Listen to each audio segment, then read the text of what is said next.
இதுக்கு வணக்கம். நிச்சயமாக திருநெல்வேலி மாவட்டம் மாஞ்சோலை தேயிலை தோட்ட பகுதி முழுவதும் இனி வனத்துறையின் நேரடி கட்டுப்பாட்டில் தான் இருக்கும் என்றும் பொதுமக்கள் மற்றும் சுற்றுலா பயணிகள் அனுமதியின்றி அப்பகுதிக்கு செல்ல முடியாது என்றும் வனத்துறை இன்று திட்டவட்டமாக தெரிவித்துள்ளது. இந்த விவகாரத்தில் இன்று தற்போது பேருந்தில் பயணித்த பொதுமக்களுக்கும் மாஞ்சோலை மக்களுக்கும் வனத்துறை அதிகாரிகளுக்கும் இடையே நேரடியாக நடந்த விவாதம் மிகப்பெரிய பரபரப்பை மணிமுத்தாறு பகுதியில் ஏற்படுத்தியுள்ளது. இது குறித்த விரிவான விவரங்களை சேகரித்த போது திருநெல்வேலி மாவட்டத்தின் மேற்கு தொடர்ச்சி மலைப்பகுதியில் உள்ள மாஞ்சோலை தேயிலை தோட்டத்தின் குத்தகை காலம் நிறைவடைந்ததை தொடர்ந்து உச்ச நீதிமன்ற தீர்ப்பின் அடிப்படையில் அந்த பகுதி முழுவதும் தமிழ்நாடு வனத்துறையின் கட்டுப்பாட்டின் கீழ் கொண்டு வரப்பட்டுள்ளது.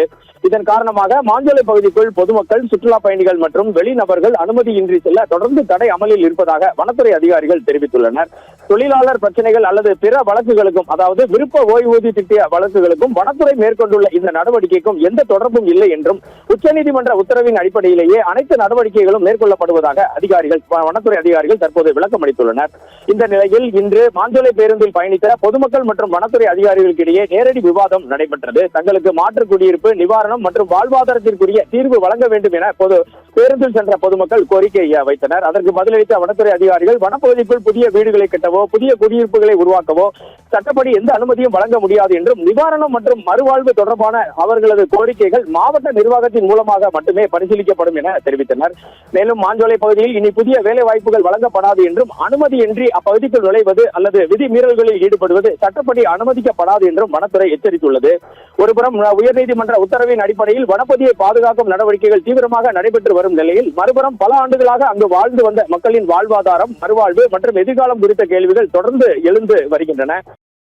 பின்னர் வனத்துறை அதிகாரிகளுக்கும் குழந்தைகளுடன் வந்த பெண்களுக்கும் இடையே நடந்த பேச்சுவார்த்தையில் குழந்தைகள் மற்றும் பெண்களும் வந்ததால் இன்று ஒரு நாள் மட்டும் மாஞ்சோலை பேருந்தில் செல்வதற்கு அனுமதி அளிப்பதாகவும், மேலே மாஞ்சோலைக்கு சென்று தங்களது வீடுகளில் உள்ள பொருட்களை எடுத்துவிட்டு கீழே வந்துவிட வேண்டும் எனவும், மீண்டும் செல்வதற்கு எந்தவித அனுமதியும் வழங்கப்படாது எனவும் வனத்துறை சார்பில் திட்டவட்டமாக தெரிவிக்கப்பட்டுள்ளது.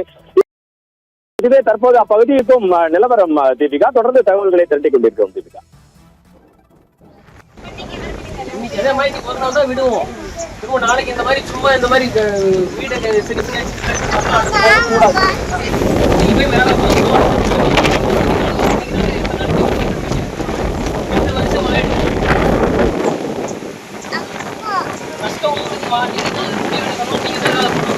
யாராவது பண்ணுவாங்க, ஏதாவது கொடுப்பாங்கல்ல, என்னமே வேண்டாம், யாரும் பண்ண மாட்டாங்க, சொல்ல மாட்டாங்க.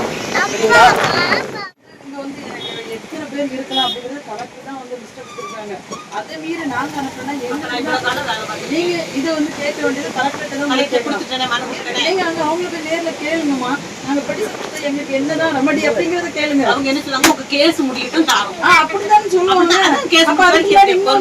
அதுக்கு முன்னாடி இங்க போகணும்னா எப்படி முடியும்? கீழ இருந்து நீங்க லேபர்ஸையும் கூப்பிட்டு போய்க்கலாம், வீடு காலி பண்ணி நீங்க கீழே நீட்டா கொண்டு வரலாம். அதுக்குள்ள எந்த ஒரு தடையும் கிடையாது. எப்ப நாளைக்கு நீங்க வீடு காலி பண்ணிக்கலாம், எவ்வளவு சீக்கிரம் காலி பண்ண முடியுமோ காலி பண்ணிக்கலாம். சார், இப்ப நாங்க போனா தான் பொருட்களை எடுத்து நாங்க செட்டியா கட்டி வைக்க முடியும். நீங்க இப்போ அப்படி பண்ணுனீங்கன்னா எப்படி சார்?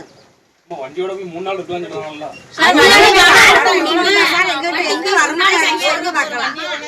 வருமானம் இருந்துச்சுன்னா நாங்க பிரச்சனை இல்லை. வருமானம் ஒண்ணு இல்லாம கொடுக்கறதுக்கு ரெடியா இருக்காங்க. அவங்களோட என்ன தர முடியுமோ அந்த இதுக்குள்ள நீங்க திடீர்னு எனக்கு எல்லாருக்கும் தரைத்தளத்துல தான் வீடு வேணும், அபார்ட்மெண்ட் வேணும், தரைத்தளத்துல வேணும், இந்த மாதிரி நீங்க முரண்பாடான இங்க கேட்கும் போது அது எல்லாருக்கும் தர முடியாது.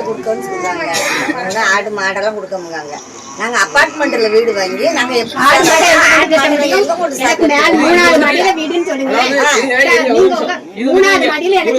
பெனிஃபிட் ரொம்ப காம்ப்ளிகேட் பண்ற மாதிரி இருக்கு. நீங்க கேக்குற கேள்விகள்லாம் சொல்லுங்க.